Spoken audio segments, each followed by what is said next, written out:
বর্ষার প্রথম ইলিশ।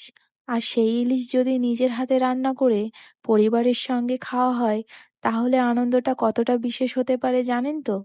আজ শুধু ইলিশ নয়, সঙ্গে থাকছে দারুণ সুস্বাদু ভোলা মাছের রেসিপিও। পুরো ভিডিওটা দেখুন, কারণ শেষে বলবো কোন রান্নাটা সবার মন জয় করেছে। সো হ্যালো এভরিওয়ান, তোমরা সবাই কেমন আছো? আশা করি সবাই ভালো আছো, আর আমিও ভালো আছি। তাই আজকে তোমাদের জন্য একটা দারুণ ভিডিও নিয়ে চলে আসলাম। আজকের ভিডিওটা আমাদের পরিবারের জন্য খুবই স্পেশাল, কারণ আজ আমরা বর্ষার প্রথম ইলিশ মাছ খাচ্ছি। আজ আমি আপনাদের দেখাচ্ছি কিভাবে আমি ইলিশ মাছ রান্না করছি। সঙ্গে থাকছে ভোলা মাছেরও একটিও সুস্বাদু রেসিপি। খুব সহজ উপায়ে ঘরোয়া মশলা দিয়ে রান্না করছি, যাতে স্বাদ হয় একেবারে অসাধারণ।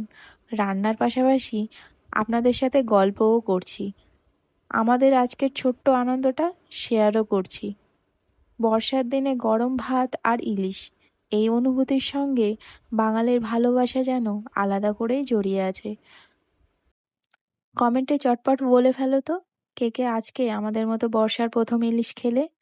যাই হোক, আজকের ভিডিওটা যদি ভালো লাগে অবশ্যই একটি লাইক করবেন, আপনার মতামত কমেন্টে জানাবেন। আর এমন আরও ঘরোয়া রান্না ও লাইফস্টাইল ভিডিও দেখতে আমার চ্যানেলটি সাবস্ক্রাইব করে পাশে থাকা বেল আইকনটি চাপতে একেবারে ভুলবেন না। আজকের মতো বাই, দেখা হচ্ছে পরবর্তী ব্লগে।